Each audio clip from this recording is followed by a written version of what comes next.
Perfecto. Buenos días a todos, bendiciones. Estamos ya casi a una semana de finalizar este mes de Adar 1 en el calendario hebreo. Qué bueno saludarlos a todos los que están aquí conectados, los que siempre vienen eh, para escuchar, para aprender, para que podamos compartir de la palabra del Señor. Y también a los que después nos escuchan, sabemos que algunos nos escuchan después, bienvenidos también cuando puedan estar en este espacio los domingos 8 a.m. hora Colombia. Eh, Damos las gracias a Dios porque nos da la oportunidad de reunirnos, de estudiar su palabra. Hoy ya vamos en Juan capítulo 7, un capítulo muy interesante, trae lecciones interesantes para nosotros y muy prácticas, que nos enseña a ir al Mesías. Eso es lo que vamos a tratar de ver en este día. Vamos a orar y damos gracias a Dios por que nos permite también abrir su palabra. Bendito eres tú, Señor Dios nuestro, creador del universo, Dios de Abraham, de Isaac, de Jacob. Gracias, Señor, porque somos Israel. Esa es nuestra identidad. Somos Israel. Nos has llamado a través de diferentes medios, de diferentes personas. Nos has llamado hacia ti. Y también, Señor, tenemos el privilegio de ser injertados en el olivo natural. Ya no somos extranjeros ni advenedizos, como dice Pablo, sino somos Israel, somos parte de tu pueblo. Y al ser parte de tu pueblo, nos has sacado de servidumbre, nos has liberado de la esclavitud, nos has dado la salvación a través del Mesías Yeshua. Y ahora, al salir de Egipto, nos llevaste hasta Sinaí, hasta el monte Sinaí. Eso es lo que estás haciendo hoy con tu pueblo, Señor. Nos estás llevando hasta el Sinaí para recibir la carta de amor, las cuales son tus mandamientos, Señor. Gracias porque podemos a través de ellos vivir, no como un objetivo de alcanzar salvación, sino como una oportunidad de servirte, de amarte, de mostrar el amor y también de vivir en felicidad aquí y en el mundo venidero. Bendice, Señor, de manera especial a los que están aquí reunidos, todos los amigos, bendice las familias, las peticiones que tenemos de salud, Señor. Sigue, Señor, obrando en nuestras vidas, sigue sanando los cuerpos de nuestros amigos y los familiares que tienen enfermedad, Señor. Y si es tu voluntad, Señor, que se apague, que se acabe la plaga, que esta plaga que ha pasado por el mundo nos deje la lección de permanecer unidos y saber los tiempos en que vivimos. Oramos por la necesidad financiera, Señor, también en este mundo convulsionado, Señor. Oramos por las necesidades financieras que tienen nuestros hogares, Señor. También por los matrimonios, oramos por los matrimonios, Señor. Bendice esta unión, el primer mandamiento que dice en Génesis, Señor, que podamos permanecer unidos a nuestros esposos y esposas, Señor. A nuestros hijos, Señor, los ponemos en tus manos, Señor. Como lo decimos en nuestra oración matutina, la oración milenaria, que nuestros hijos y los hijos de nuestros hijos sean conocedores de tu nombre y estudiosos de tu Torah, Señor. Oramos, Señor, también por nuestro país. Nos tomamos el tiempo, Señor, en este momento de orar por nuestro país, las elecciones que se avecinan, Señor. Permite, Señor, que un hijo tuyo, alguien que busque tu nombre o alguien que quiera obedecer tu palabra, sea puesto, Señor, como presidente de este país, Señor. Oramos por eso, Señor. De acuerdo a tu voluntad, actúa. Y, Señor, también por la palabra que vamos a abrir en este momento. Bendice, Señor, tu palabra y que sea grata a nuestros oídos. Que caiga como la lluvia, como la nieve, que riega la tierra y hace germinar. Que así sea tu palabra, que sale de tu boca, que haga tu voluntad. Y lo pedimos en el nombre de tu Hijo Yeshua. Amén. Muy bien, vamos a colocar aquí, vamos a compartir pantalla. Vamos a compartir hoy toda la pantalla.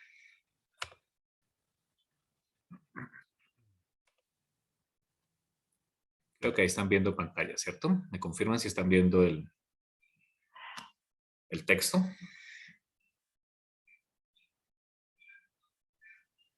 Sí, sí están viendo la pantalla. Sí, perfecto. Listo, perfecto. Bien. Muy bien, entonces llegamos al capítulo 7. Vamos a ubicarnos allí. Capítulo 7 de Yohanan o de Juan. Este capítulo eh, muy interesante, donde nuevamente Yeshua sube a la fiesta a una de las fiestas que hay en Jerusalén. Después dice, arranca diciendo el versículo 1, después de estas cosas, es decir, de todo el episodio en Galilea, el episodio de la multiplicación del pan que vimos allí. Jesús andó sobre el mar de Galilea, demostrando una señal, dio pan a los hambrientos, pero también se reveló como el pan de vida, se reveló como el Mesías esperado. Bueno, aquí en Juan 7, nuevamente, ya no en Galilea, sino en Jerusalén, Jesús va a hacer lo mismo, se va a revelar a estas personas que asisten a la fiesta de Sukkot o la fiesta de las cabañas o la fiesta de los tabernáculos, se va a revelar como el Mesías. Así que vamos a adentrarnos a este escenario. Ya no está Yeshua en el norte, sino está en el sur, en la parte de Jerusalén. Dice la escritura que después de estas cosas andaba Yeshua en Galilea, pues no quería andar en Judea porque los judíos procuraban matarle. Ahora, ¿cuáles judíos? Pues no todos, ¿no? Porque muchos judíos creían en él y le seguían, de hecho. De hecho, la primera iglesia era de origen judío. Por supuesto, eran los principales, algunos de los principales, específicamente de los que estaban ejerciendo el sacerdocio. Hablo de los saduceos. Los saduceos habían tomado el poder sacerdotal, habían comprado esos cargos precisamente con el apoyo de Roma. Estaban ligados a los romanos porque los romanos se beneficiaban monetariamente de lo que se recibía en el templo y los saduceos, Roma había ayudado a que los saduceos estuvieran allí eh, siendo los sacerdotes del templo y ellos pues no querían ninguna situación que pudiera afectar la estabilidad del reino y por eso procuraban matar a esta persona que quería desestabilizar el pensamiento de los que estaban en Judea. Dice el versículo 2 que estaba cerca la fiesta de los Yehudí o de los judíos, dice la escritura, la de los tabernáculos. Ya vimos en la clase, dos clases anteriores, cuando hablamos de la Pascua, que la escritura nos muestra que es de los judíos porque pues ellos la estaban celebrando, seguían obedientes al mandamiento, pero sabemos que es una fiesta de adoración, son fiestas del Señor que nos invita a participar. Ahora, vamos a entrarnos un poquito en qué era esta fiesta para tener el escenario de lo que Jesús hizo allí en esta fiesta. En la fiesta de los tabernáculos, dice el versículo 2, que estaba cerca, quiere decir, y espero que estén viendo la presentación, quiere decir que estaba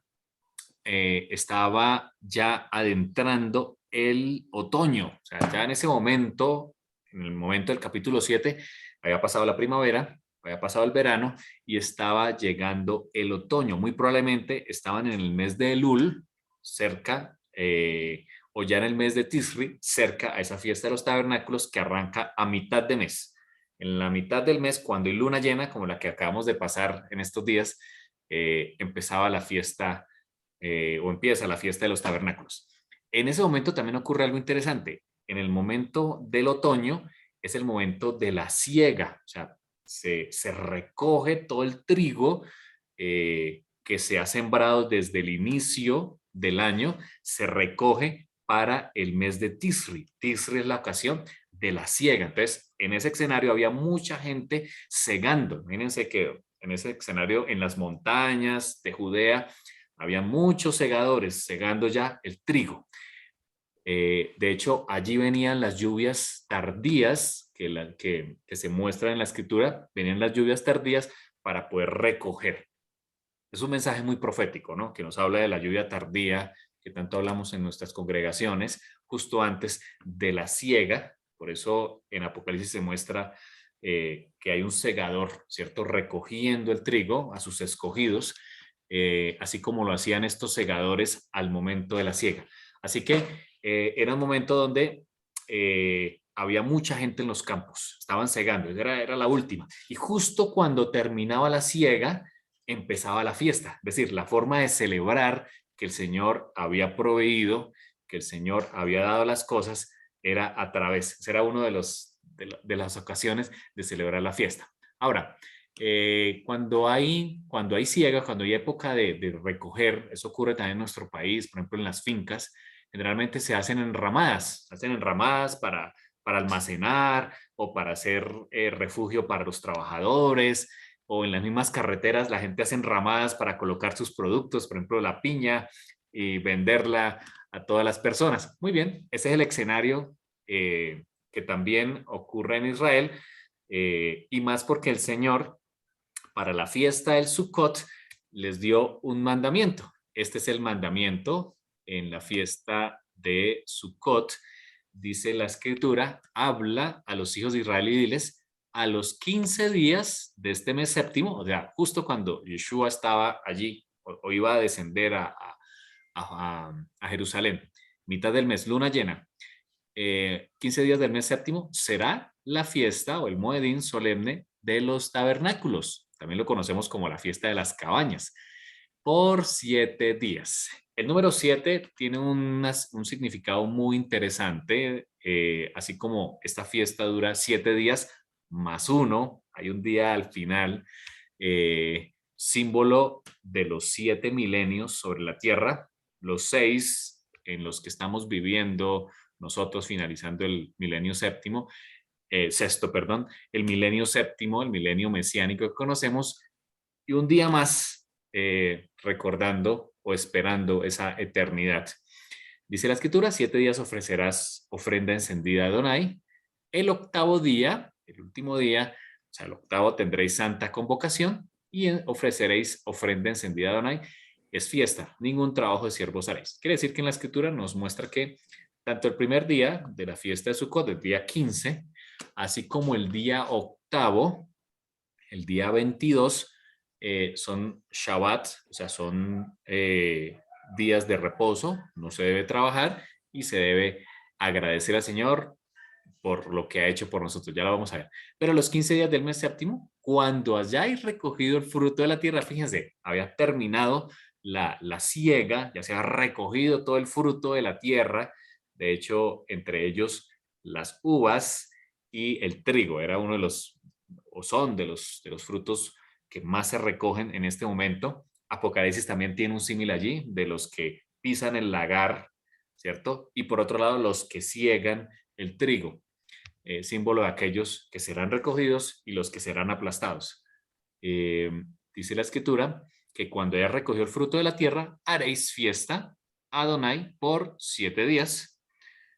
Dame un segundo, coloco aquí el puntero para que sea fácil seguir la lectura. El primer día será de reposo, ya lo vimos, y el octavo día también será un día de reposo. Fíjense, y tomaréis el primer día ramas con fruto de árbol hermoso, ramas de palmeras, ramas de árboles frondosos y sauces de los arroyos, y os regocijaréis. Es una fiesta de alegría, o sea, el mandamiento es alegrarse delante de Adonai vuestro Dios por 7 días. O sea, era un momento de regocijo, el Señor dio la siembra, nos proveyó, ahora es tiempo de alegrarnos. Ese era el primer objetivo. Le haréis fiesta a Adonai por 7 días cada año, será estatuto, dice aquí, perpetuo, o sea, por siempre. O sea, la fiesta, de hecho, la seguiremos celebrando. Si vamos un momento en nuestras Biblias al libro de Zacarías, Zacarías, el capítulo 14.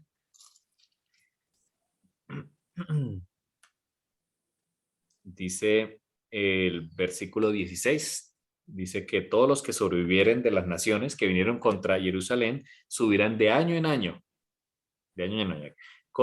dice de año en año para adorar al rey, a Adonai de los ejércitos y a celebrar la fiesta de los tabernáculos.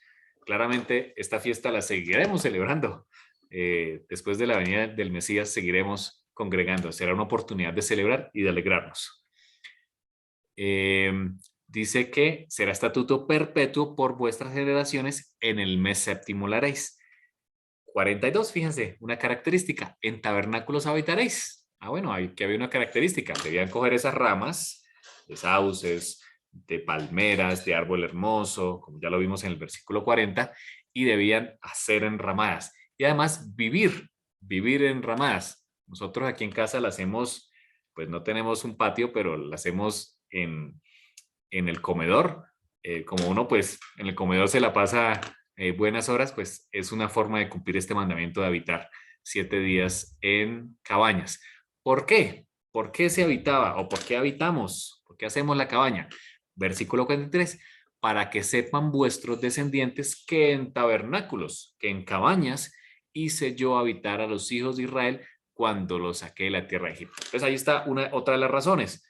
El Señor nos hace recordar que estuvimos, porque somos Israel, que estuvimos en el desierto durante 40 años, habitando en chozas, en lo que recogieron, ¿cierto? Palos con eh, eh, pieles y otras telas que tenía Israel y trataron de hacerse sus cabañas. Uno dice algo tan rudimentario, durante 40 años con ese frío en el desierto se tuvieron que enfermar.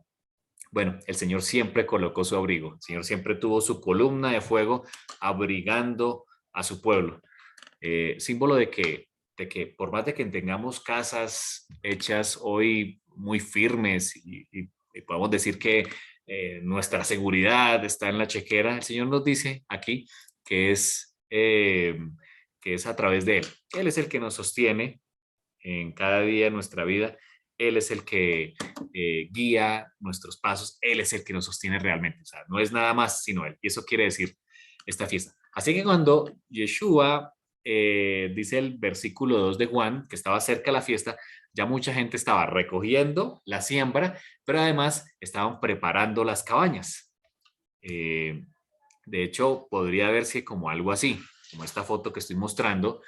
eh, Quizás eran las chozas que hizo Israel, fíjense, ellos no andaban con una carpa como cuando uno se va de campamento, no, pues ellos salieron de Egipto y con lo que consiguieron, más lo que les pidieron a los egipcios, telas, ropajes, palos, y ven ahí estacas, así era que se veían en el desierto, esa era la forma rudimentaria en cómo les tocó durante 40 años. Por eso en esta fiesta recordamos que Israel estuvo en tiendas, habitó en tiendas durante 40 años, pero el Señor los protegió. O sea, esa es la promesa maravillosa que nos da el Señor. Dice Deuteronomio 16, del 12 al 15, acuérdate.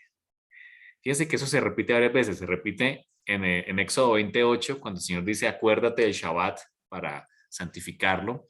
Lo vimos en la fiesta de Pesach, acuérdate que fuiste esclavo. Por eso guarda en la noche de Pesach. También aquí el Señor le dice a su pueblo, acuérdate que fuiste siervo en Egipto, por tanto guardarás y cumplirás estos estatutos. Es algo, cuando el Señor dice acuérdate es porque a la humanidad se le olvida. Por ejemplo, el tema del Shabbat, a la humanidad se nos olvida el Shabbat, pero el Señor nos dice acuérdate. La fiesta solemne de los tabernáculos, que es como una enramada, aquí coloqué una nota al pie, como la enramada que hizo Jonás cuando quería ver destruir la ciudad de Nínive, esa es el concepto de enramada, que es como entretejer o cubrir. Harás por 7 días cuando hayas hecho la cosecha de tu era y de tu lagar. Terminada la cosecha, momento de la fiesta. Y te alegrarás, aquí hay un mandamiento de alegrarnos en tus fiestas solemnes. ¿Quién es? Así como en el Shabbat, tú, tu hijo, tu hija, tu siervo, tu sierva y el levita, el extranjero, el huérfano, la viuda que vive en tus poblaciones. Todos debían alegrarse en la fiesta. Y la forma de alegrar, ya lo vimos en el tema del maacero del diezmo, es que parte de ese diezmo era para dar a la viuda, al huérfano, al levita, para que todos pudieran alegrarse. De hecho, parte de ese segundo diezmo era para que el israelita pudiera alegrarse, o es para que tú te puedas alegrar en las fiestas del Eterno. 7 días celebrarás fiesta solemne a Adonai tu Dios en el lugar que Adonai escogiere, fue Jerusalén, porque te habrá bendecido Adonai tu Dios en todos tus frutos. El Señor nos bendijo, nos dio la comida, ¿cierto? Es una forma de agradecer al Señor de que Él nos da el alimento. Y en toda la obra de tus manos. Es la ocasión de decirle al Señor, nos dice trabajo, nos diste el sustento diario, dice la escritura, estarás verdaderamente alegre.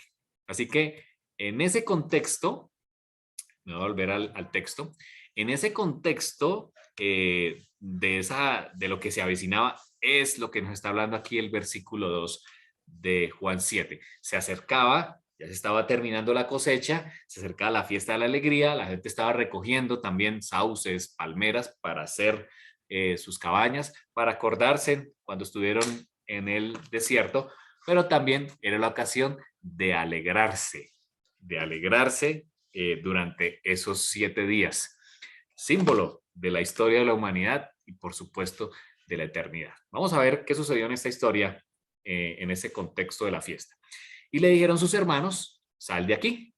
Yeshua estaba en el norte, allá en Galilea. Ahora, ¿de cuáles hermanos está hablando aquí eh, el, la escritura? ¿Hermanos espirituales? ¿Hermanos carnales? Yeshua tenía hermanos carnales. De hecho, dice la escritura que José conoció a su esposa María, o sea, ya no quedó virgen. Es un error decir que ella fue virgen a perpetuidad. Eso es un error de nosotros los cristianos. La escritura muestra que José conoció a María y tuvieron otros hijos. De hecho, los vemos en la escritura.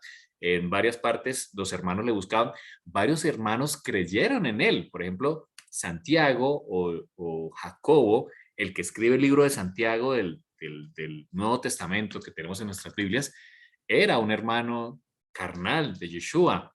Judas, el que escribe el libro de Judas, también era uno de los hermanos de Jesús. Ahora, también se habla que él tenía hermanas.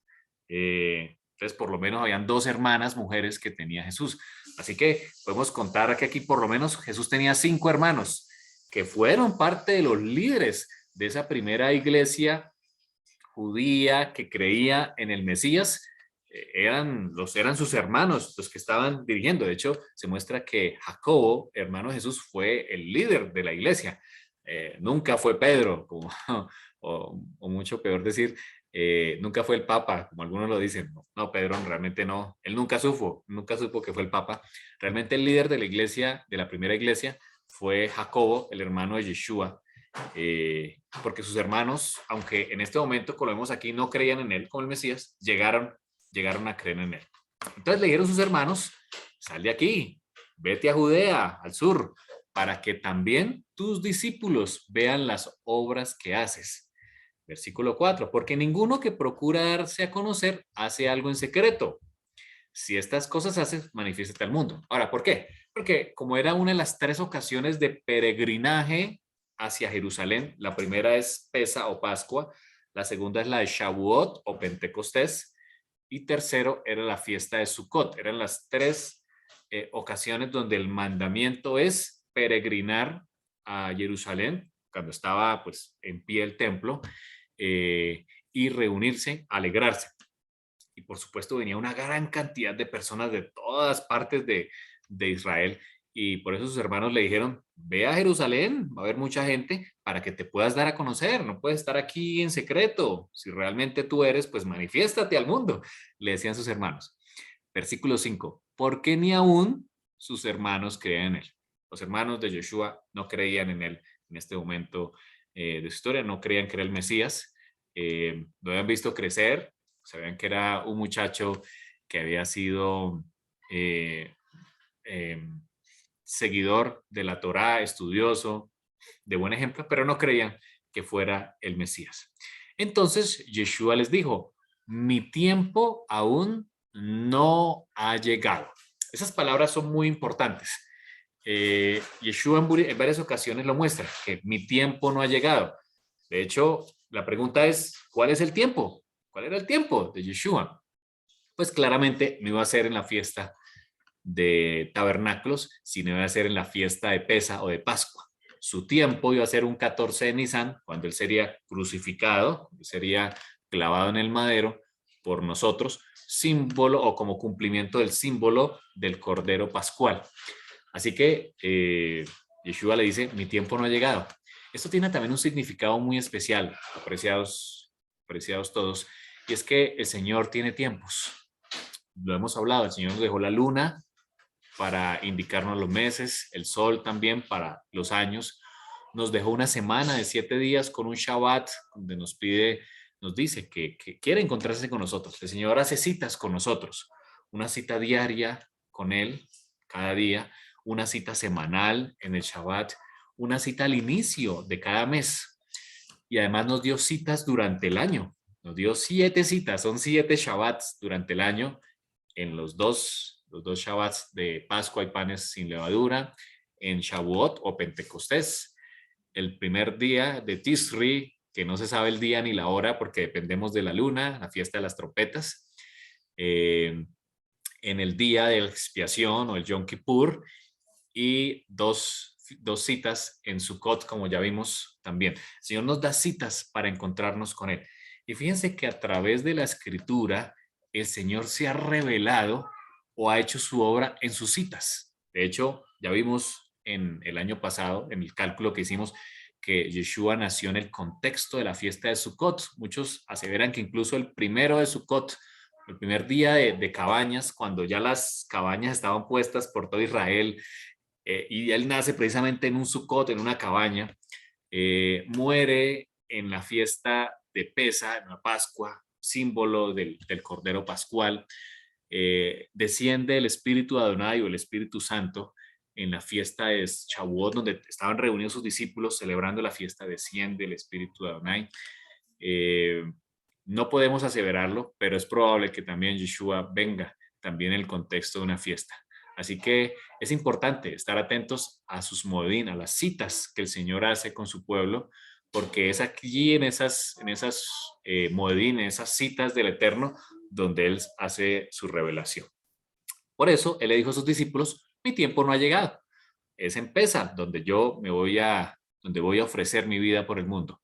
Dice el Señor, le dice a sus hermanos, más vuestro tiempo siempre está presto. O sea, ustedes quieren las cosas ya o cuando quieran. No, él está diciendo a su pueblo y a sus hermanos, el Señor tiene tiempos. Por eso debemos ser observadores de los tiempos, del calendario del Señor. Él tiene un calendario que ya hemos visto aquí bastante. Y es a través de ese calendario que el Señor se va a revelar al mundo. Así que debemos estar atentos a él. No puede el mundo aborreceros a vosotros, mas a mí me aborrece, dice el Señor, porque yo testifico de él que sus obras son malas, que las obras del mundo son malas. Subid vosotros a la fiesta, le dijo a sus hermanos. Yo no subo todavía a esa fiesta porque mi tiempo aún no se ha cumplido. No era el momento de su sacrificio. Y habiéndole dicho esto, se quedó en Galilea. Yeshua se quedó, no subió inmediatamente a la fiesta. Pero después de que sus hermanos habían subido, ellos fueron a la fiesta, claro, debían cumplir el mandamiento de peregrinar a Jerusalén. Entonces él también subió a la fiesta. Fíjense que el Señor también siempre fue cumplidor de la Torá. No abiertamente. ¿Por qué? Porque no ha llegado su momento. Él no podía entrar en un burrito como lo hizo en el contexto de la fiesta de la Pascua, donde ya él sabía que se iba a revelar completamente y, y sabía que lo iban a prender y lo iban a matar. Era su momento, pero aquí subió en secreto porque aún no era su momento. Y le buscaban los Yehudí en la fiesta, le buscaban los judíos en la fiesta y decían, ¿dónde está aquel? Y había gran murmullo acerca de él entre la multitud, pues unos decían, es bueno, pero otros decían, no, sino que engaña al pueblo. Esta es una frase que trasciende todavía en el mundo actual. Algunos dicen de Yeshua, es bueno, otros dicen, no, sino que engaña al pueblo. Muchos dicen y hablan acerca de Jesús, diciendo eh, que, es, que es un engañador, que engaña al mundo, que la religión no sirve, pero otros dicen que es bueno. Hay gran confusión, sigue habiendo gran confusión en el mundo acerca del Mesías. Dice el versículo 13, pero ninguno hablaba abiertamente de él por miedo a los judíos. Claro, aquí está hablando específicamente de los líderes que procuraban su muerte. Y yo le pregunto a quienes están aquí reunidos, ¿quién dicen ustedes que es Jesús? ¿Quién es Jesús? ¿Quién es Yeshua para ustedes? ¿Qué pensamos que es? ¿Qué representa para nosotros? Esa pregunta sigue resonando a través de los siglos. Dice el versículo 14, a la mitad de la fiesta, Yeshua subió al templo y enseñaba. Ahora, ¿cuál es la mitad de la fiesta? La fiesta tiene 7 días. Tenemos 3 días iniciales y 3 días finales. Y hay un día del centro, el día cuarto. El día cuarto, si nos remontamos al inicio de este planeta, a la creación, en el día cuarto, ¿qué se creó? Se creó el sol, la luna y las estrellas. El Señor es el sol de justicia, el sol que alumbra a este mundo, así lo hemos visto en la escritura. Aquí Yeshua, al entrar a la mitad de la fiesta, no fue meramente un accidente o porque él lo decidió. Hay un propósito en lo que él nos está diciendo aquí, que así como en el cuarto día de la creación fue creado el sol para alumbrar, para cantar, para darnos vida, abrigo, hacer crecer la hierba, etcétera. También el Señor es el sol de justicia que alumbra, que nos da abrigo, que nos sustenta. Ese es el primer significado. Pero además, si nos remontamos al, a los milenios que hay sobre la Tierra, también tenemos 7 milenios, incluyendo el milenio mesiánico, y hay un milenio en la mitad, que es el cuarto milenio. Vamos a ilustrarlo aquí en esta figura, en esta gráfica que hemos preparado. Tenemos 7 milenios, comenzando desde como lo contamos ahora, desde el 4000 antes de la era común hasta el año 3000. Del 3000 al 2000, aquí por el año 2000 es que nace Abraham y se le da la promesa.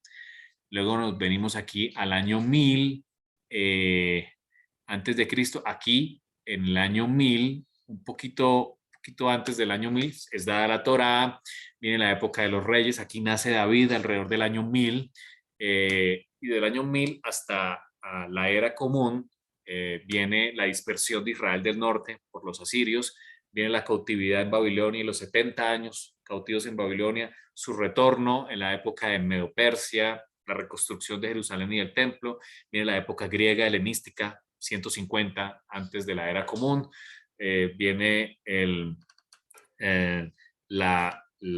cese de las actividades del templo por parte de Antíoco Epífanes y la retoma por parte de los macabeos, y la reinauguración o el Hanukkah del templo, y viene precisamente en este siglo, en este milenio, justo antes de la era común, lo sabemos por los cálculos, en que nace Yeshua. Yeshua aparece también en la mitad de los milenios. Así como él apareció en la mitad de la fiesta, también históricamente él apareció en la mitad de estos milenios, para mostrarse como el Mesías y para morir como nosotros. Por eso es que aquí vemos en la escritura que él aparece a la mitad de la fiesta. Tiene un propósito para enseñarnos, no solamente a quienes estaban allí, sino a nosotros hoy, a decirnos que él es el sol de justicia, pero que también él iba a aparecer como el Mesías en la mitad de la fiesta para mostrarse al mundo. Continuamos la lectura. Versículo 15, y se maravillaban los judíos diciendo, ¿cómo sabe este letras sin haber estudiado? Claro, por supuesto que Yeshua sí había estudiado la Torá. Lo que pasa es que no había estudiado en las escuelas que rodeaban a Jerusalén, que eran las escuelas más famosas, eran el Harvard de aquel momento para Israel, donde los que estudiaban allí eran los grandes maestros, grandes rabinos. Hablo de Nicodemo, Gamaliel, por supuesto, Pablo después. Los grandes rabinos estudiaban allí. Yeshua no estudió allí. Él estudió su Torá quizás en el área de Galilea, y por eso es que para ellos era difícil de entender cómo alguien que no había estudiado en las grandes escuelas rabínicas, a los pies de los grandes maestros, justo al lado de Jerusalén y ese gran templo herodiano que existía en aquel momento, no podían entender cómo alguien podía saber tanto. Pero Yeshua estaba enseñando que la sencillez, en la sencillez está el secreto. Y todo lo que hace el Señor es sencillo. Si usted ha ido a Israel, se va a dar cuenta que lo que hace el Señor es sencillo. Desde las ropas del sacerdote, el sencillo sauce, el sencillo río Jordán, las colinas de Jerusalén que no son pronunciadas. El Señor utiliza símbolos sencillos para traernos grandes lecciones a nosotros. Y Yeshua le respondió diciendo, mi doctrina no es mía, sino de aquel que me envió. Está hablando de Adonai, de su Padre. El que quiera hacer la voluntad de Dios conocerá si la doctrina es de Dios o si yo hablo por mi propia cuenta. Y él dice en el versículo 18, el que habla por su propia cuenta, su propia gloria busca. Si tú hablas por tu propia cuenta, sin buscar el eterno, estás buscando tu propia gloria. Y eso es lo que no queremos, ¿cierto? Y oro al Señor para que Él me anule a mí y que sea Él el que hable cada vez que estamos en este escenario. Pero el que busca la gloria del que le envió, este es verdadero y no hay en él injusticia. Claramente el Señor nos está invitando a buscarle a Él, primeramente, en toda nuestra vida, en el primer momento de nuestros días, para que Él pueda glorificarse en nosotros. Fíjense lo que le empieza a decir aquí Yeshua a quienes le escuchaban que eran conocedores de la Torá. Les dice, nos dio Moshe la ley, la Torá, y ninguno de vosotros cumple la Torá. Fíjense lo que está diciendo aquí Yeshua a estos estudiosos de la Torá. Le está diciendo, Moshe les dio la Torá, les dio la Torá a todos, pero ninguno cumple la Torá, ustedes no la cumplen. ¿Por qué? Porque procuráis matarme. Está diciendo a los principales, al ustedes procurar matarme, están incumpliendo la Torá, porque están deseando la muerte. Y eso es un pecado grave, de hecho es un pecado de muerte, de acuerdo a la Torá. Por supuesto, dice, respondió la multitud y dijo, demonio tienes, ¿quién procura matarte? Tratando de excusarse. Yeshua respondió y les dijo, una obra hice y todos os maravilláis. ¿De qué obra está hablando aquí Yeshua en Juan 7? Lo vimos en clases anteriores, cuando Yeshua había subido a Jerusalén en el contexto de otra fiesta, muy probablemente era la fiesta de Shavuot o de Pentecostés, en Juan capítulo 5, cuando él fue al estanque de Bethesda, un Shabbat, probablemente era el Shabbat alto de Shavuot, y sanó a un paralítico que tenía 38 años de estar postrado en cama, lo sanó y le dijo, anda, vete y no peques más. Y pues algunos de los principales se escandalizaron diciendo, ¿por qué este hombre sana en Shabbat? Ahora, ¿es pecado sanar en Shabbat? Realmente la Torá no nos muestra, no está en la escritura que sea un pecado traer sanidad en Shabbat. De hecho, Jesús trajo sanidad en Shabbat en varias ocasiones. Pero el pueblo había incluido dentro de esos 613 mitzvot que aparecen en la escritura y que les compartimos ya por el WhatsApp, habían incluido una cantidad, casi 3.000 mandamientos de hombres, incluyendo estos, que no se podía sanar en Shabbat. Y por eso se habían desviado tratando de hacer un cerco a la Torá, que está bien, tú debes hacer cercos para no pasarte, ¿cierto? Está bien, pero el problema es cuando nos concentramos en esos cercos y dejamos de cumplir realmente lo que el Señor quiere que cumplamos. Y por eso el Señor les dijo, una obra hice, la de sanar a ese paralítico, y todos os maravilláis. Por cierto, dice él, Moshe os dio la circuncisión, no porque sea de Moshe, sino de los padres. Hablando que este mandamiento, de hecho, se le dio a Abraham, el mandamiento de la circuncisión. Eso está en Génesis 17:10, cuando el Señor le dice a Abraham que debe circuncidar a su hijo. Voy a leerlo un momento, Génesis 17:10, para tener el contexto de lo que Yeshua le está diciendo aquí a quienes le rodean. Génesis 17:10 dice el Señor a Abraham, este es mi pacto que guardaréis entre mí, vosotros y tu descendencia después de ti. Será circuncidado todo varón de entre vosotros.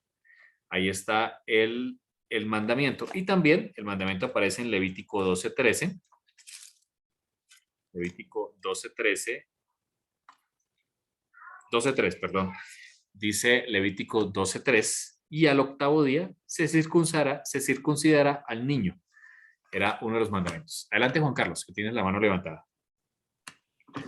Una pregunta es, ¿cuántos pactos tenemos? O sea, ¿el pacto fue uno con Abraham y ese es el único pacto? ¿O luego con Jesús tuvimos otro pacto?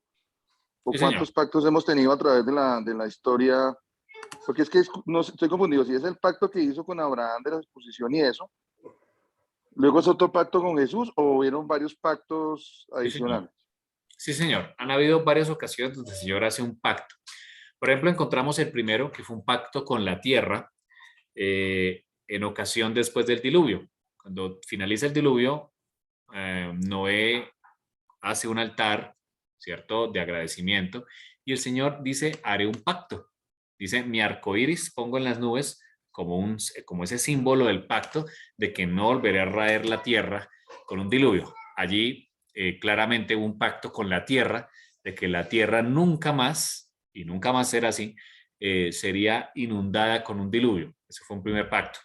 En otra ocasión, el pacto abrahámico, que es un pacto muy conocido, el famoso pacto de las partes, donde el Señor le pide a Abraham que coja diferentes animales y los parta por la mitad, ¿cierto? Y los coloque, porque era algo cultural de que cuando iban a hacer un pacto entre dos humanos, en ese momento, partían los animales y caminaban entre los animales partidos, diciendo, si no cumplimos nuestra palabra, que nosotros nos ocurra lo de estos animales.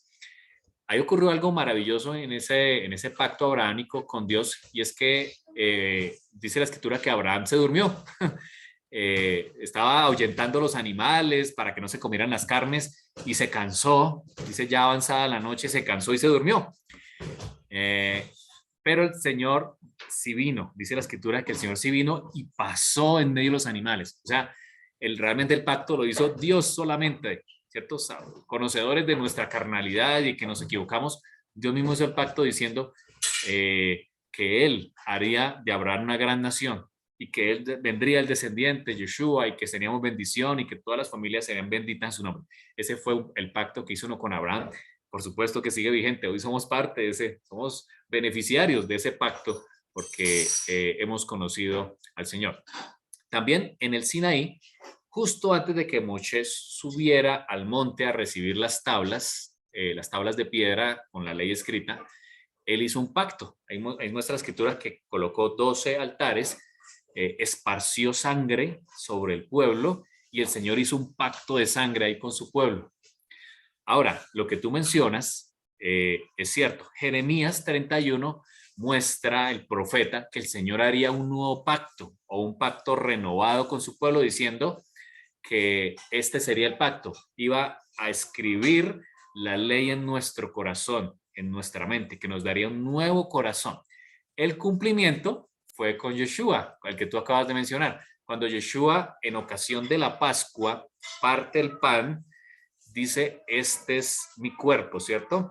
Esta es mi sangre del nuevo pacto, es decir, de ese pacto que Jeremías habló, es decir, que la ley ya no estaría escrita en piedras, sino escrita en nuestros corazones. Ese es el cumplimiento del pacto. Ahora, ese pacto tiene una culminación. El pacto de Jeremías, que fue el que Yeshua demostró su cumplimiento, no se ha terminado de cumplir, porque el pacto dice que ninguno preguntará a su compañero, sino que todos me conocerán. Claro, está hablando de que esa finalización del cumplimiento del pacto será en ocasión del milenio mesiánico, donde todos le conoceremos. No sé si te contesté, Juan Carlos. Sí, muchas gracias, muchas gracias. Perfecto. Excelente. ¿Alguien más tiene levantada la mano? Adelante, César. Buenos días, Mauricio. Una pregunta. Yes. Como estamos viendo la circuncisión actualmente para los judíos no está abolida, pero para los cristianos está abolida. Bueno, esa es una muy buena pregunta.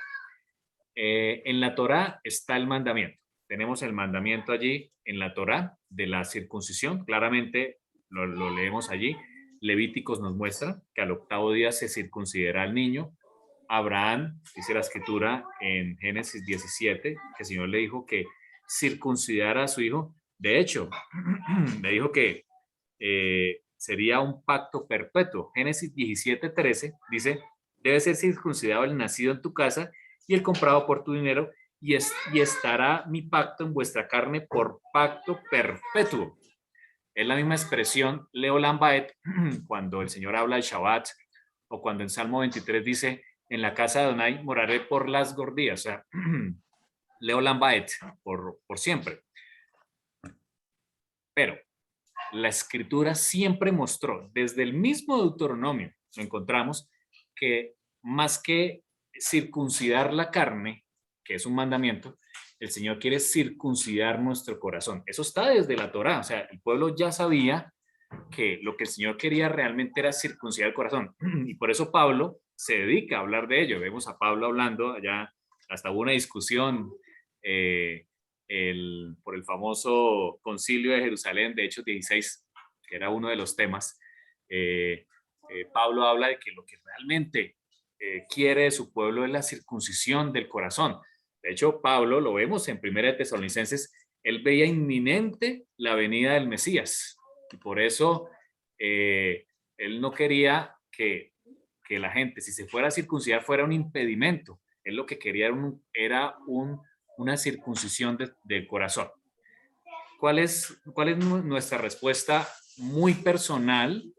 Nuestra interpretación es que, número uno, César, el mandamiento no ha sido abolido porque Yeshua dijo que la Torá, él no vino a abolir la Torá, sino a cumplirla, sigue vigente, pero que lo que realmente el Señor quiere, y eso lo decimos cuando arrancamos siempre un estudio, lo que el Señor quiere es una circuncisión de nuestro corazón. Eso es lo más importante. El Señor quiere cambiar nuestro corazón, y a eso se dedicó Pablo, a hablar de esa circuncisión del corazón. No sé si ahí te contesté, César. No, la pregunta la hago es porque yo también tengo una visión personal. Yo soy circuncidado y mis generaciones atrás mi papá la hacía. Probablemente venía de raza judía. Lo que pasa es que mirándolo en el contexto, muchos cristianos dicen, no, no es necesario. Sí, por esa parte que dijo Pablo, que lo que queremos es circuncidar el corazón. Claro. Pero mi opción, o sea, mi visión personal es que uno debe ser circuncidado. Ya por salud, o sea, por salud. O sea, yo pienso que es una práctica que Dios instauró y que las personas, o sea, ya hay estudios muy claros que los hombres circuncidados transmiten menos enfermedades sexuales y Israel tiene los niveles más bajos de cáncer de cervix en el mundo. Así es. Así es. Más que Entonces, es una opinión muy personal. Entonces, ya desde el punto de vista médico, sí, porque mucha gente lo interpreta, sí, esa parte es importante de que circuncidar, o sea, es una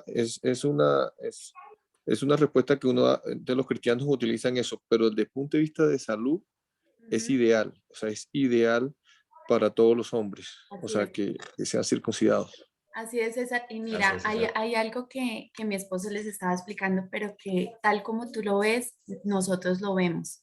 Te voy a decir por qué. Cuando uno lee los textos de Pablo, uno no puede salirse de su contexto histórico, porque entonces uno no los entiende. Cuando Pablo profiere estas palabras, él está hablándole a una población en la cual esto se estaba impidiendo que los hombres se allegaran a la nación, porque los hombres no querían hacerse la circuncisión, no querían hacérsela porque uno, estaban ya grandes muchos, ¿sí? Las mujeres se allegaban, y eso dice la escritura, que muchas mujeres se allegaban al pueblo de Dios porque pues para ellas no había como un corte en su cuerpo, pero los hombres, eso se había convertido en un estorbo, por así decirlo, para que ellos se allegaran. Entonces, Pablo dice, no les impidan allegarse al pueblo, ¿sí? Estamos hablando de gentiles o de personas que en muchas ocasiones, lo que dicen historiadores como Flavio Josefo, era que muchos de ellos habían sido del pueblo de Dios, que habían estado dispersos entre las naciones y que ya no hacían esta costumbre, y que al allegarse al pueblo, muchos les decían, bueno, si tú no tienes la circuncisión, tú no vas a ser salvo, ¿sí? Y ya lo habían convertido como en un factor de salvación. Cuando la escritura, cuando establece un pacto, el Señor hace un pacto con nosotros. El pacto no implica que si tú haces o no haces, vas a ser salvo o no vas a ser salvo, ¿sí? La circuncisión como tal no era un factor para eso, ¿sí? Era un factor en el cual tú sabías desde que estabas pequeñito que tenías una identidad. Cuando ibas al baño sabías que tenías una identidad. Cuando ibas a pecar sexualmente tenías una identidad y sabías que debías mantenerla, ¿sí? Entonces, viendo esto, Pablo les dice, mire, no les impidan entrar, pero yo creo me atrevo a entenderlo por todos los textos de Pablo que he leído, donde él era fariseo de fariseos, dice él, que en su mente él estaba diciendo, bueno, no le impidan la entrada porque ellos hasta ahora van a conocer, ¿sí? Están hasta ahora conociendo y esto se está convirtiendo en un impedimento para que conozcan al Señor y se entreguen a Él, pero dejémoslos que conozcan y probablemente en el camino ellos tomen una decisión, así como tú lo estás diciendo, ya sea por salud, las implicaciones de salud son grandísimas, las implicaciones también a nivel de higiene y también el hecho de lo que yo te decía ahorita, de que el miembro masculino, como el hombre es tan visual, era una forma de que en su propio cuerpo él recordara que había hecho un pacto, que hacía parte de un pacto y que debía permanecer cuidando ese pacto por todas sus generaciones.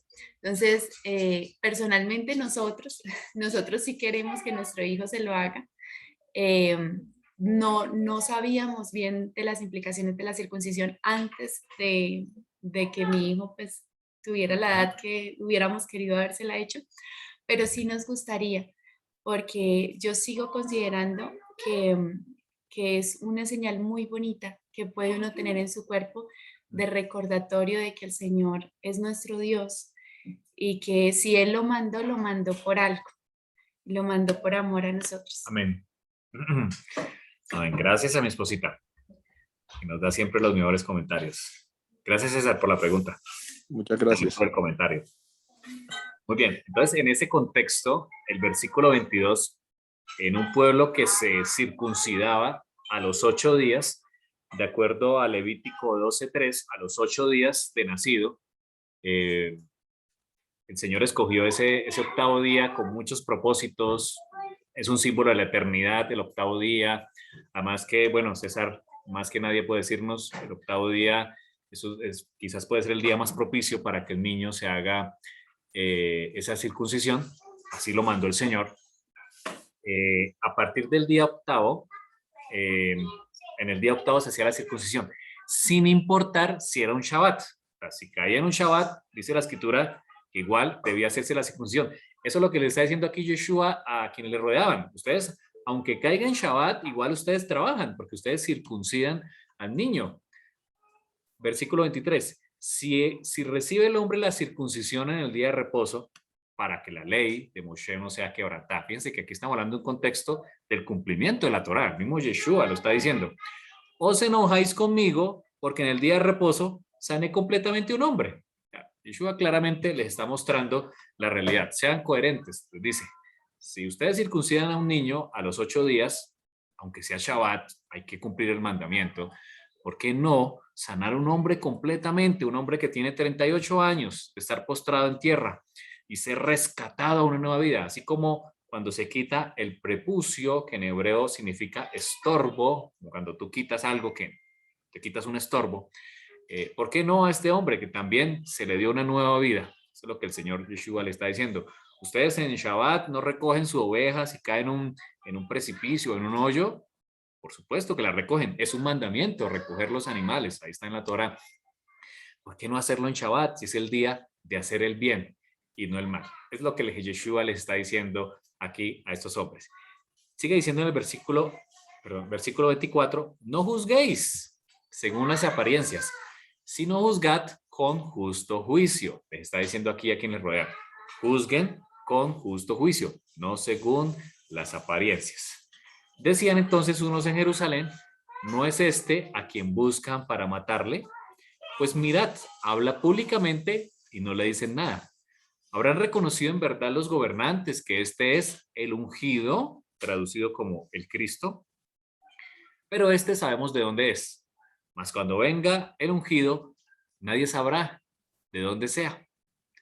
Yeshua entonces, enseñando en el templo, alzó la voz y dijo, a mí me conocéis y sabéis de dónde soy, y no he venido de mí mismo, pero el que me envió es verdadero, a quien vosotros no conocéis, porque yo le conozco. Yeshua conoce a su Padre, de él procedo, y él me envió. Entonces procuraban prenderle, pero ninguno le echó mano, porque aún no ha llegado su hora. No era el Moedín, no era el tiempo de prender al Mesías. Dale, Juan Carlos. Bueno, esta pregunta sí es bueno, es una pregunta. Dale. Porque Jesús sí conocía a su padre desde siempre, porque él es el mismo ángel que se aparece en el Antiguo Testamento, ¿cierto? El mismo Jesús. O sea, a Moisés, bueno, no sé si a Moisés, porque Moisés creo que fue Dios, sino en ciertos episodios que se aparece un ángel, ese es Jesús, ¿cierto? O sea, él viene Sí, del cielo, Sí, señor. ¿cierto? Es una... sí, Juanca, perdón, Mauricio, es Dale. cuando cuando tú oyes siempre el ángel de Jehová, es Jesús. Siempre que oyes esa expresión, el ángel de Jehová, es Jesús. Sí, O señor. sea que él siempre ha estado en el cielo, simplemente que se volvió carne para venir a convertirse en Jesús, ¿cierto? Sí, señor. Lo que dice César es cierto, es de las interpretaciones más aceptadas. Estamos de acuerdo con esa interpretación, en esa preexistencia, y que el ángel de Adonai es él. De hecho, la Biblia nos muestra de muchas maneras que sí es. Y evidentemente, Juan Carlos, así es. Cuando arrancamos el libro de Juan, lo hablamos, Hebreos nos habla y nombrando a Salmos diciendo, me has preparado un cuerpo. El cuerpo del Mesías, sabemos que era 100% carnal, o sea, 23 cromosomas de la mamá y 23 cromosomas del papá, claramente, eso lo hablamos en ese momento. No estamos de acuerdo en la teoría de que vino un esperma celestial, sino no, era un esperma natural. O sea, creemos que, como la Biblia muestra en Mateo, que María era virgen, muy probablemente fue una inseminación artificial. Esa es una interpretación, una inseminación artificial. ¿Por qué? Porque la escritura muestra en las genealogías, tanto de Mateo como de Lucas, muestra que Yeshua es hijo tanto de José carnalmente como de María. De hecho, tenía que serlo para cumplir la Torá. La Torá dice en Deuteronomio 18 que un profeta levantaré en medio de tus hermanos, es decir, de tu propia sangre. También la escritura muestra que un hijo de David carnal sería el Mesías. Y la escritura nos muestra a través de las dos genealogías que Yeshua es tanto hijo de David, de José, como hijo de María, ambos descendientes de David, para que se cumpla la escritura de que es hijo de David. Entonces, claramente, el cuerpo es mortal, él toma un cuerpo como el que nosotros tenemos, Juan Carlos. Esa es la interpretación que tenemos de la escritura. Sí, gracias. Bueno, perfecto. Bueno, vamos al versículo 31. Y muchos de la multitud creyeron en él y decían, el Cristo cuando venga hará más señales de las que éste hace. Versículo 32. Aquí ya vamos finalizando esta parte, por lo que ya son las 9:12 y dejamos para el próximo domingo la segunda parte. Versículo 32. Y los fariseos oyeron a la gente que murmuraba de él estas cosas, y los principales sacerdotes y los fariseos enviaron alguaciles para que le prendiesen. Querían tomarlo como fuera, ¿no? Yeshua les dijo, todavía un poco de tiempo estaré con vosotros. Les dijo, no es mi hora. E iré al que me envió, al Padre. Me buscaréis y no me hallaréis. Y a donde yo estaré, dice él, vosotros no podréis venir. Donde yo voy a estar, vosotros no pueden venir. Hablando de que él se iría a un lugar, ya sabemos por Mateo y Hechos del cielo, donde está ministrando como sumo sacerdote. Entonces los Yehudí dijeron entre sí, ¿a dónde se irá este? Para que no lo hallemos. Se irá a los dispersos entre los griegos y enseñará a los griegos. Ahora, en la escritura, en el contexto del primer siglo, a los griegos, como lo acabamos de leer, se les decía a los israelitas dispersos entre los griegos. Recuerden, desde la influencia helenística del año 150, Grecia tenía esa labor de influir en su cultura. Muchos israelitas empezaron a vestirse como los griegos, se asimilaron. De hecho, muchas de las imágenes que a veces vemos de Jesús en internet son vestiduras griegas y no hebreas. Eso es un error. Entonces muchos se asimilaron entre los griegos. De hecho, cuando vino la dispersión de Asiria y los dispersó por todo el Asia Menor, pues ellos se asimilaron, ya lo explicó mi esposa, y dejaron de cumplir, por supuesto, la Torá. Claramente sabemos que Yeshua lo dijo, no he sido enviado, sino a las ovejas dispersas de Israel. Uno de los objetivos de Yeshua al venir a la tierra era ir a esas ovejas. Algo que terminó de cumplir Pablo y la iglesia, la primera Keilá, la primera iglesia naciente, cuando Pablo fue precisamente a esos dispersos en el Asia Menor para hablarles de la buena nueva.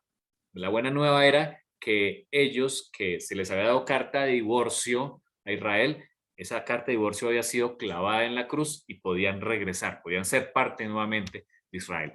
Dale, Juan Carlos. Tienes la mano. Una pregunta. Aló. Sí, señor, adelante. Aló.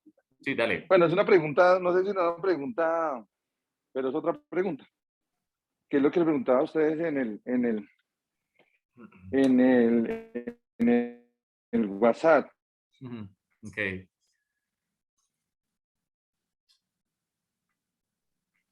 ¿Dónde es el cielo? Dios descubierto, ¿cierto? ¿Dónde es ese cielo? Pero bueno, no sé si es una pregunta tonta o es una pregunta. Yo me puse a pensar otro día, ¿dónde será el cielo? ¿Dónde quedará el cielo? ¿Dónde es la dirección? ¿Dónde podrá ir uno cuando vaya? ¿O es más allá en otra galaxia? ¿O es dónde? Pero bueno, no sé si esa pregunta viene al caso o no. Sí.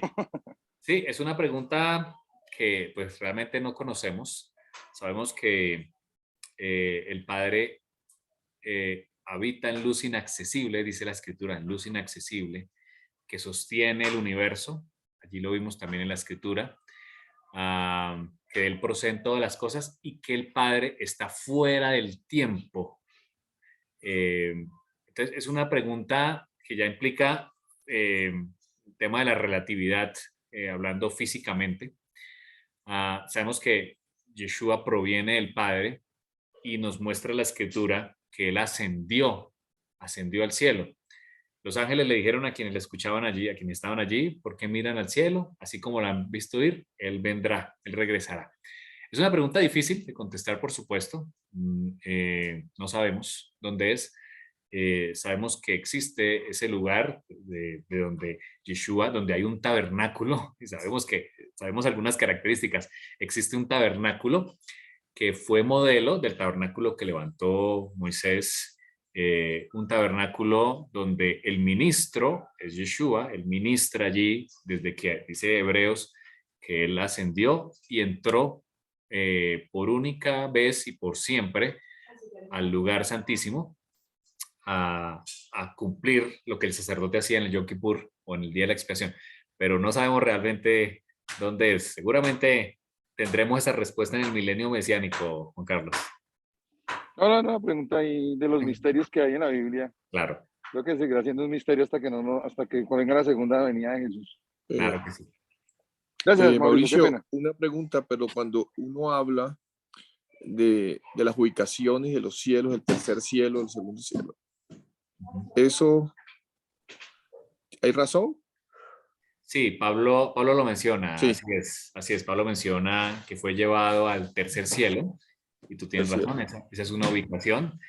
En el contexto que está hablando allí Rav Shaul o Pablo, se entendía de esa manera, ¿cierto? El primer cielo es el que podemos observar, ¿no? A simple vista, es el primer cielo. El segundo cielo quizás es lo que entendemos o lo que entendían los judíos allí como el lugar donde están las estrellas, porque eran observadores de ellas, y quizás el tercer cielo es el que ya no se sabe dónde está. Muy probablemente, como Pablo lo menciona allí en esa visión, puede ser ese, ¿no? Ese tercer cielo. Muchas gracias por ese apoyo allí. Ok. Bueno, vamos a dejar hasta aquí para cuidar de su tiempo. El próximo domingo vamos a hablar de ese momento cuando Yeshua, en el último gran día de la fiesta, dice que Él es el río de agua viva, y acerca de la ubicación de su nacimiento, que son los últimos versículos, para no alargarnos el día de hoy, y poder darles su tiempo con las familias. Entonces, vemos aquí en esta primera parte del capítulo 7, cómo Yeshua, cumplidor de la Torá, utiliza la misma Torá para enfrentarse a quienes le acusaban. Vemos que ya había una fama que está creciendo entre los líderes judíos y procuran prenderle para matarle. Pero el Señor, cumplidor de sus tiempos, sabía que no era el momento, era en unos meses más adelante, más o menos unos 5 o 6 meses, que llegara la fiesta de Pesa en la próxima primavera, en que él iba a ser muerto del madero justo el 14 de Nisan. Y la pregunta para nosotros es, ¿quién es Yeshua para nosotros? Fíjate que eso se lo preguntaban todos los que estaban allí, si era este o no el ungido que había de venir. Unos decían que sí, otros decían que no. Eh, claro, tenían preconceptos, obviamente algunos estaban cargados de mandamientos humanos, pero el Señor claramente se estaba mostrando a su pueblo aquí en el contexto de esta fiesta. Vamos a orar y damos gracias a Dios por su escritura. Antes, mi esposita quiere dar una conclusión aquí. Adelante. Pues yo le decía a mi esposo que muchos de los judíos que en ese tiempo escucharon al Señor habían perdido de vista al Mesías de la Escritura, porque ellos solamente le conocían por lo que escuchaban. Y muchos de los fariseos que en algún momento le buscaron con un corazón sincero, porque recordemos que lo que hoy en la Escritura está como fariseos, esto se subdividía entre saduceos y fariseos, que eran quienes hacían parte de todo de todos estos líderes que manejaban al pueblo. Y los saduceos no creían en el Mesías, no creían en la resurrección, no creían en muchas cosas. Los ángeles. No creían en los ángeles, no creían en, bueno, muchísimas cosas. Mientras que los fariseos como tal habían perpetuado de por sí muchas cosas de la preexistencia de Mesías, vienen de la rama fariseica. Ellos mantuvieron vivo el deseo de la gente de que iba a llegar un Mesías, pero empezaron a transformar yo no creo que lo hayan hecho con una mala intención, transformaron a ese Mesías que iba a venir por su pueblo de una manera humilde y que iba a ser guardador de la Torá, lo transformaron en un rey que iba a venir y les iba a dar libertad. Y es entendible, porque en la situación de opresión que había pasado el pueblo de Israel durante muchos años, era normal que eso fuera lo que esperaran, ¿verdad? Ahora nosotros, los que estamos aquí hoy estudiando y los que verán esto después, también debemos pedirle al Señor que abra nuestros ojos para que podamos ver al verdadero Mesías de la Escritura, ¿sí? Con Amén. sus vestiduras reales, ¿sí? Para que podamos conocerle, porque hay un mandamiento en la Escritura y es que debemos ser discípulos del Señor. Y ser discípulo implica que tú conoces a tu maestro, ¿sí? Que tienes conocimiento de quién es él. Porque ¿cómo vas a seguir a alguien a quien tú no conoces? ¿Cómo vas a andar en sus caminos? ¿Qué es ser discípulo? Discípulo es un imitador de su maestro. ¿Y cómo voy a imitar a un maestro que yo no conozco? Entonces, nuestro deseo a través de estos estudios es que podamos conocer al verdadero Mesías, a Yeshua. Amén. Él prometió que nos mostraría al Padre, porque el Padre habita en él. Y a través de este conocimiento del Señor, el Señor quiere que tú y yo entendamos que nuestro llamado no es hacer oidores, sino hacedores. Porque un discípulo es un hacedor, ¿sí? Y el Señor quiere que por medio de ese hacer, el Señor transforme nuestro corazón, nuestras palabras, nuestros hechos. Así como el Señor cambió la vida de sus discípulos, cambió el carácter airoso de Pedro, cambió el comportamiento consentido de Juan y muchas cosas más que encontramos en la Escritura, que el Señor llegó y cambió por completo. Y yo creo que eso es lo que el Señor quiere hacer en nosotros. Cuando el Señor nos dice que seamos sus seguidores es porque Él anhela cambiar nuestro corazón. un corazón moldeable en sus manos para que cuando Él venga al Señor, Él pueda reconocernos Amén. en Él. Amén. Y bueno, y que nosotros también le podamos reconocer. Amén. Muchas gracias a mi esposa Pero por... Dale. Javier, una interpretación a tu pregunta. Nosotros creemos que Jesús es el Mesías, primero por fe, ¿cierto?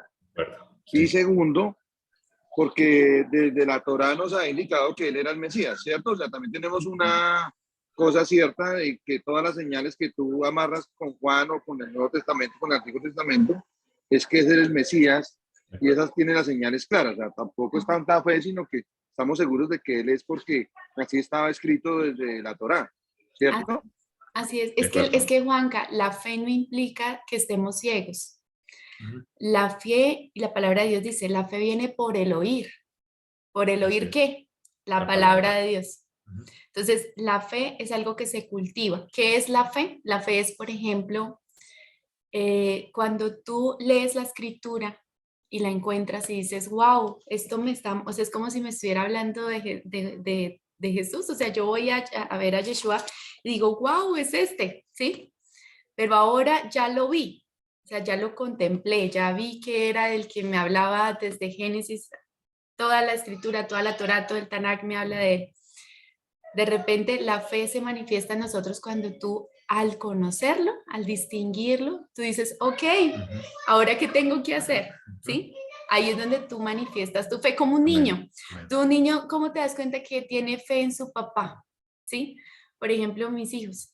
¿Cómo sé yo que tienen fe en mí? Porque yo los veo que confían, porque yo los veo que obedecen a mamá, que si mamá les dice métanse por este camino, ellos no están dudando de ir por ese camino, sino, ok, confían. Pero no podemos confiar en alguien en quien nosotros no lo conocemos. Y por eso es tan importante que le conozcamos, porque a través de ese conocimiento es que mi hijo al compartir conmigo, al pasar nosotros tiempo con el Señor, es que nosotros decimos, wow, ahora sí creo ciegamente, aunque mis ojos de pronto digan, uy, pero el Señor se está demorando como mucho, ¿sí? Pero el Señor, la fe me lleva a mantener vivo ese anhelo, ese deseo, aun cuando de pronto ya haya yo envejecido con la esperanza de ver el Mesías y que de pronto no haya aparecido, ¿sí? Entonces, eso es la fe, el seguir confiando, el seguir creyendo en lo que yo no puedo ver, ¿sí? Pero no está basado en algo que yo no he visto, ¿sí? Sino en algo que yo he vivenciado. He vivenciado por fe. Por fe es que lo busco y oro, por ejemplo. Y sé que no estoy hablando con una pared, sino que le estoy hablando al Rey del universo, ¿sí? Amén. Esa es la fe. Amén, gracias. Dale, Jairito. Gracias.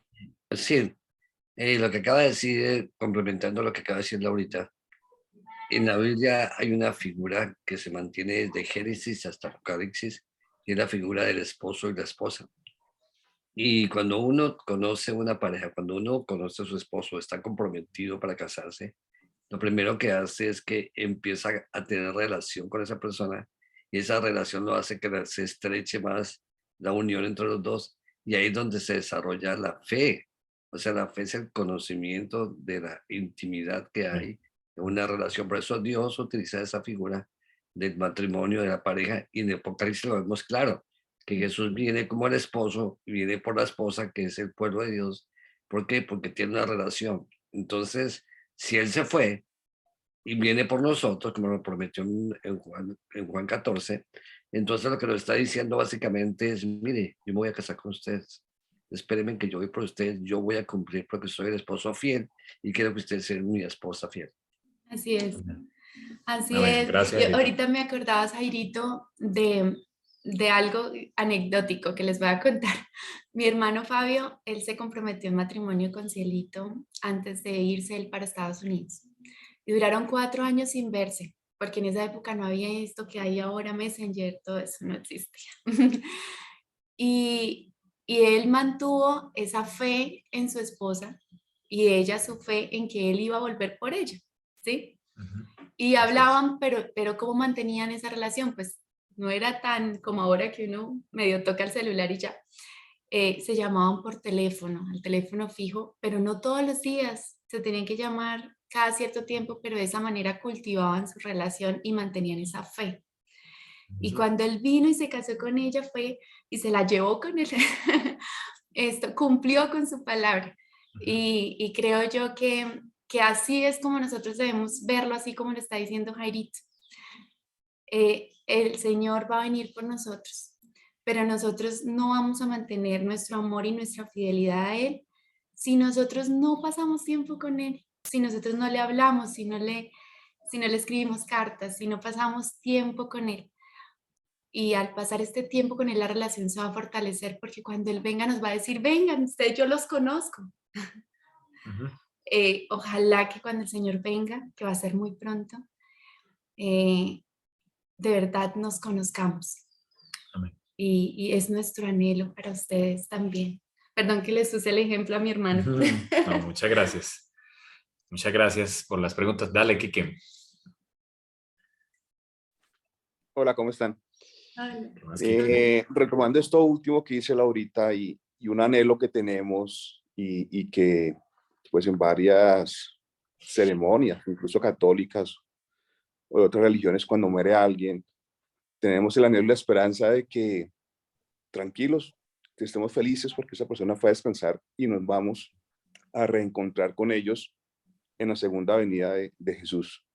Pero ¿qué pasa con las personas que ya están durmiendo y no tuvieron esa oportunidad de conocerlo, de poder cultivar esta fe que estamos diciendo y de poder tener esa relación con nuestro Dios? ¿Qué pasa con las personas que ya murieron y cuándo van a tener ellos esa oportunidad de que sean perdonados y que tengan la posibilidad de estar en el libro de la vida en la próxima vida? ¿Cómo es ese tema? Dale, yo ahorita contesto. Dale. Pues, Quique, mira, yo me hice esa pregunta hace muchos años y la respuesta que uno encuentra en los comentarios de la escritura, desde la antigüedad, muchos de los grandes sabios que han estudiado la escritura y se han dedicado a ella, se han hecho esta misma pregunta y han llegado a una conclusión. El Señor no deja que ninguno de sus hijos vaya al sepulcro sin antes haber tenido una relación con Él, sin haberse dado a conocer a esa persona. De pronto no de la manera en la que yo lo conozco, porque la mayoría de nosotros a veces pensamos que la relación está basada en un credo, ¿sí? Entonces, si no estuvo en mi credo, probablemente se perdió, ¿sí? Eso nos enseñan o nos han enseñado durante muchos años. Pero el Señor tiene una relación natural con nosotros. Antes de que existieran las religiones, antes de que existiera todo lo que hoy conocemos, el Señor se relacionaba personalmente. ¿Qué es lo que Él quiere? Aún hoy con nosotros. Él quiere que le conozcamos no por un credo, sino porque tenemos una relación con Él. Y estoy segura, porque eso dice la Escritura, que el Señor a cada uno de sus hijos se le revela de una manera. Probablemente no conocieron, de pronto esa persona no conoció una organización, una iglesia, pero tuvo su momento con el Señor. Y el Señor, eso es lo lindo que el Señor dice acá en la Escritura, que al que poco se le dio, poco se le exige, ¿sí? El Señor nos juzga a todas las personas con un ojo distinto, ¿sí? El Señor, como Él es justo, es un Dios justo y misericordioso. Él se le ha revelado a nuestros padres, a nuestros abuelos, a nuestros antepasados, de diferentes maneras. Y de acuerdo a esa manera como Él se comunicó con ellos, es que el Señor va a demandar de acuerdo a su fe. Entonces no debemos temer, debemos esperar en su justicia divina, perfecta, y conocedores de que tenemos un Dios que nos ama. Amén. Y que si tú siendo humano, imperfecto, das buenas dádivas a tus hijos, piénsalo de esa manera. Cuánto más nuestro Padre, que es un Dios perfecto y que nos ama, le pedirá a cada uno de sus hijos de acuerdo a lo que pudo conocer de Él. Amén. Dale, Jairito. Hay algo importante que debemos de aclarar aquí sobre la fe. Y me apoyo en Hebreos 11. Me gustaría que después ustedes lo lean con calma en su casa.